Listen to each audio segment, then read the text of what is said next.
কেতিয়াবা ব্যক্তিগতভাৱে মই ভাবোঁ যে গল্পৰ বিষয় আৰু বাকী আছেগৈ নে সকলো লেখা হৈ গ'ল ইতিমধ্যে। কাৰণ কেতিয়াবা এনেকুৱা লাগে যে পৰীক্ষা নিৰীক্ষা বা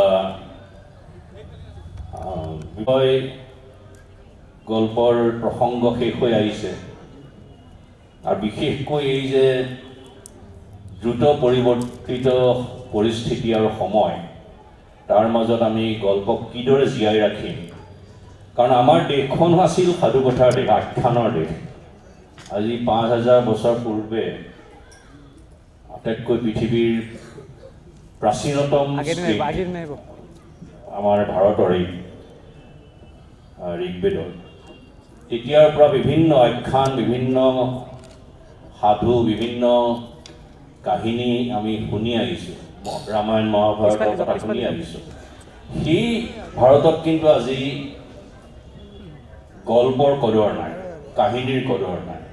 মাজতে মই কেইবা ঠাইত এইটো কথা কৈছোঁ, মাজতে মোৰ কিতাপ এখন দিল্লী এটা পাব্লিকেশ্যনে উলিয়াবলৈ লওঁতে মই বিভিন্ন পাব্লিকেশ্যনৰ কথা পাতিছিলোঁ, ডাঙৰ পাব্লিকেশ্যন। তেওঁলোকে ক'লে যে আজিকালি ফিকশ্যনৰে কদৰ নাই, উপন্যাস মানুহ খুব কম পঢ়ে। তাৰপিছত গল্পৰো সেইধৰণে আগৰ যিটো জনপ্ৰিয়তা সেইটো কমি আহিছে, আৰু আটাইতকৈ কমি আহিছে কবিতা নপঢ়ে মানুহে। আৰু বাঢ়িছে মাইথলজিকেল কিতাপবিলাকৰ জনপ্ৰিয়তা বাঢ়িছে। হয়তো ভাল লক্ষণে এইটো, মানুহে শিৱৰ বিষয়ে, মানুহে বিষ্ণুৰ বিষয়ে জানিব বিচাৰিছে আৰু কোনোবাই ইছলামিক সংস্কৃতি সন্দৰ্ভতো জানিব বিচাৰিছে।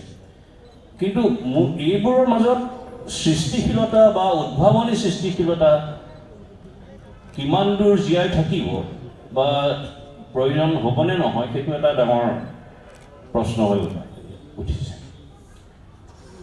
অৱশ্যে এইটো এটা হয়তো গ্ল'বেল এটা একেবাৰে বিশ্বজুৰি এটা পৰিঘটনা, এইটো সকলোতে হয়তো কমিছে। প্ৰিণ্টৰ প্ৰতি বা এনেকুৱা ধৰণৰ হেৰিৰ প্ৰতি মানুহৰ কমিছে, কাৰণ ইণ্টাৰনেট আৰু স্মাৰ্টফোনৰ যুগত, AI যুগত এনেকুৱা ধৰণৰ সৃষ্টিশীলতাৰ হয়তো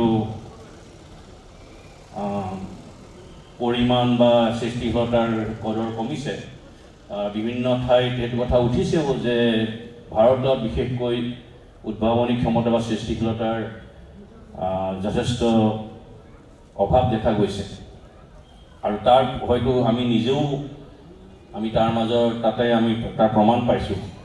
কাৰণ আগৰ যিটো যি ধৰণৰ আমাৰ ৰাজ্যতেই আজি ৫০, ৬০, ৭০, ৮০ দশকত সৌৰভ চলিয়াই হওক, মই লক্ষ্মীনাথ বেজবৰুৱাৰ কথা পৰা আৰম্ভ নকৰোঁ, সৌৰভ চলিয়া, ভয়ন শইকীয়া, মহিম বৰা বা অপূৰ্ব শৰ্মাৰ পৰ্যায়ত তেওঁলোকৰ বিশ্ব পৰ্যায়ৰ চুটি গল্প সৃষ্টি কৰিছিল।